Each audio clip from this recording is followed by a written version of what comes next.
Welcome to Medical Myths, Legends, and Fairytales. I'm your host, Dr. Alan Christianson. Look, you know that between the latest online fads and the crazy media headlines, it's easier than ever to get confused about your health. And you and I just want to feel better and live longer. We want to know what works. And we can't wait for further studies. We need to make decisions today based on the best evidence we've got. Well, that's exactly what this show is here for. So let's get to it.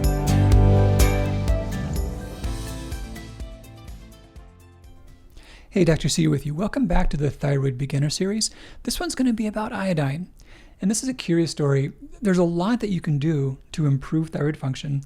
And there's the joke from the real estate world saying that the first three things to think about for your house are location, location, location, right?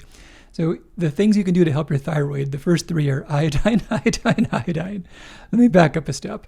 So thyroid disease is caused by genes more than anything. Yeah, somewhere around 60 to 70% of thyroid disease is genetic. What that means is that if you're an identical twin and your twin has thyroid disease, you're probably going to get it. You've got a 60 to 70% chance of getting it. But what do those genes do exactly? Well, they're genes that control how we metabolize iodine. How we get rid of it, how we move it throughout the body, how we convert thyroid hormones. And some of those genes work really well in low-iodine environments. We think that they were adapted to groups of humans that lived far away from the ocean.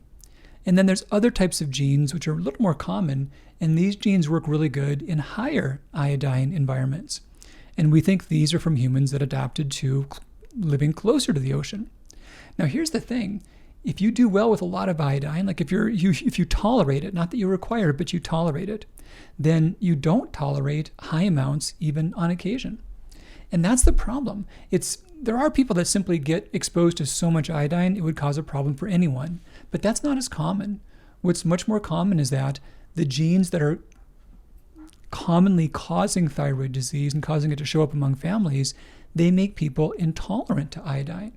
So they can get exposed to amounts that are not always bad for others, but can be a trigger for them.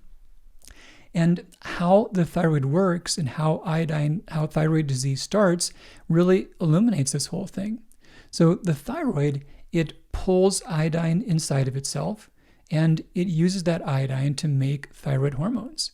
So when we talk about T3 and T4, the thyroid hormones, the 3 and 4 are numbers of iodine atoms. And T represents a protein called thyroglobulin. So you're basically sticking iodine on this protein, and that's how you make thyroid hormones. So far so good. But what if there's too much iodine on this protein? Yeah, the molecule thyroglobulin actually can house as many as 13 iodine atoms in special spots. Not that there's a T13 hormone, but it actually folds up and makes little clusters of two of those into T4, and 1, 2, and 1, 1 into a T3. But the whole molecule has room for about 13 iodine atoms. Yet imagine clowns getting jammed into a clown car. There might be 6 seats in the car, but you can put 30 clowns in the car. And the same thing happens with iodine. There are these 13 seats on thyroglobulin, but you can jam as many as 60 iodine atoms all around the molecule. And when there's too many there, the immune system attacks the molecule. Well, what brings iodine to thyroglobulin? An enzyme called thyroid peroxidase is what activates iodine. So anti-thyroid peroxidase antibodies occur when there's too much iodine being activated. And anti-thyroglobulin antibodies occur when there's too much iodine on thyroglobulin. So that's the tie-in between iodine and thyroid hormones and thyroid autoimmunity. And the requirements for iodine are all the same from person to person. And odd thing, kids require a certain amount, and if they're too low, there are health problems that emerge. Adults actually have a lower requirement relative to their body size. The World Health Organization has said that there's really not documented cases of iodine deficiency causing diseases in adults, besides a handful of unusual cases of people who only eat raw vegetables and or have inflammatory bowel disease. That's really the only situations in which adults get iodine deficient. We can do well even on small amounts. Our bodies are very frugal with iodine. But iodine tolerance is different. Yeah, iodine tolerance does vary based upon our genes. And the genes that are ones that are associated with thyroid disease are genes that cause a lower iodine tolerance. So what am I talking about in terms of amounts? Well, the requirements are between about 50 and 200 micrograms for most adults. Those that are not prone to thyroid disease can safely be exposed to about 1100 micrograms every now and then, not long term, and probably be okay. But those prone to thyroid disease, if they get amounts that are chronically above 200 micrograms, they run into problems. And here's the crazy thing. Any kind of thyroid disease can come from like no iodine at all or too much. They look identical. And here's why that is. Early along, I talked about your thyroid pulling iodine inside of itself. That's a special transport mechanism called the sodium iodide symporter. And it has a couple jobs, one of which is to make sure enough iodine gets in, but the other one is to try to block too much iodine from getting in. It's also a safety valve. Now, if someone gets exposed to a little bit too much iodine, that may shut the valve. And the paradox is that prevents any iodine from getting into the thyroid. So yeah, this is bizarre, but it's true. Getting too much iodine is just like getting too little iodine. So it's like a lot of things. It's about balance, like the Goldilocks and the Three Bears. It's not too hot, not too cold. And thankfully, our bodies are so frugal and so efficient with iodine that getting too little is pretty much never a problem. We'll talk about foods that are classically high in iodine, but that doesn't mean that other foods don't have it. Pretty much all foods have some and have a fair amount.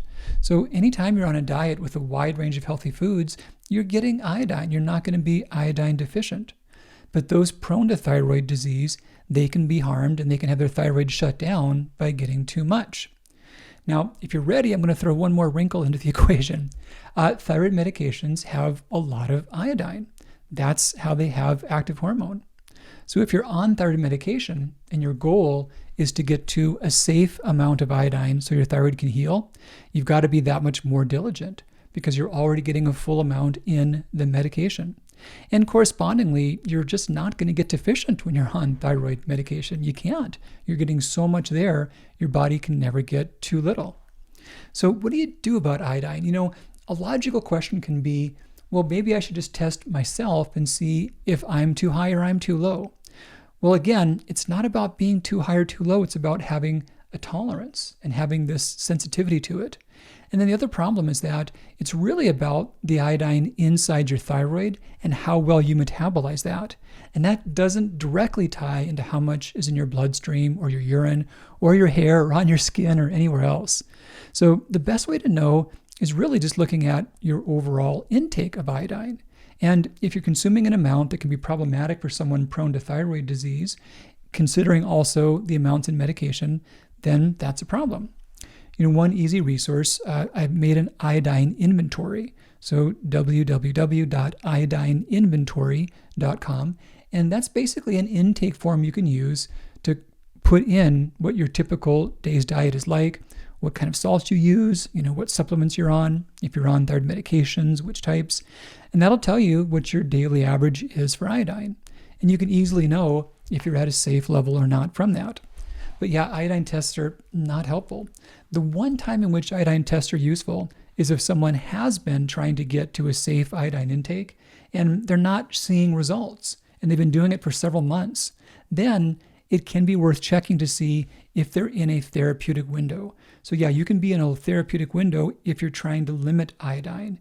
But your iodine before you try to limit it doesn't predict whether it would help you or not. And quite directly, some of the studies showing that low iodine diets helped, they did check iodine levels beforehand. And they saw there was a lot of folks that didn't necessarily have high iodine levels going into the study, but still recovered their thyroid function when they limited their iodine. So yeah, that's the whole idea. And just to touch on some of those studies, they were a big part of what motivated me to write the Thyroid Reset Diet. One of them took people who had pretty severe hypothyroidism, like overt hypothyroidism. They had TSH scores that averaged 14. They had marked symptoms. They were not on medication. They did have autoimmunity, so hypo and Hashi's. And for 3 months, all they had them do was, control their iodine intake. And honestly, they weren't even as thorough as they could have been. There were some common sources of iodine that they weren't instructed about how to avoid. So with that, though, within 3 months, 78% of people, 70.3%, regained totally normal thyroid function. Yeah, their thyroid was working perfectly fine again after 3 months of doing nothing other than regulating their iodine. And of those that didn't get better, well, one group of them, they actually improved, but they didn't yet get to the normal range. And another group, they simply weren't compliant. They really weren't following guidelines. They didn't get to a therapeutic level. So of those who did follow guidelines and either got a lot better or totally better, that was 97% of people. It's such an exciting thing. And honestly, there's so much talk about different natural treatments for thyroid disease. This is the only thing that's ever been clinically shown to reverse thyroid disease. Nothing else has ever been shown to do that. That's why I'm just like up on this soapbox saying, hey, start here, And it's yeah, it's just like, I think about it like product reviews. If you want to buy a vacuum cleaner or something, you look at the one that was most likely to help, the one that most people gave 5 stars to. And it's the same way here. This is the one thing that's been shown to very clearly work. So knowing if you need more or less, the best thing there is just taking an inventory of your diet. You probably don't need more. The few people that might need more are those who are raw food vegans. They consume iodine-free salt, not just non-iodized salt, but salt that has no iodine naturally occurring or added. They consume no sea vegetables. They've got no iodine in supplementation. And their diet is mostly raw vegetables. They can be low, but barring all those things, you're not likely going to be low in it. There's so much in so many foods. So the real trick is then avoiding the big excessive sources. The Thyroid Reset Diet, that's the guidebook on how to do that. An overview of the big sources are going to be iodized salt, and then salt with naturally occurring iodine, like most sea salt and pink Himalayan salt. Most types of seafood from the ocean, not so much freshwater seafood. Processed grain products, so bread products from the store. Even gluten-free bread products can have a lot. Dairy products can have high amounts as well. Egg yolks, sea vegetables, iodine in supplements, and then iodine in personal care products. Those are the main sources. Now, the cool thing about the Thyroid Reset Diet is it helps you get to a tight enough zone to fix most thyroid problems. But then once it's gotten better, you don't have to be as thorough. Then there's a maintenance stage. Then you can add back in some dairy and some egg yolks and more seafood. You've got more options. But doing so is more likely than anything to really help reverse things. And I'll talk more about details with that in the dietary portion. All right, Dr. C here with you. That's the iodine story. Take great care. We'll talk again really soon. Bye-bye.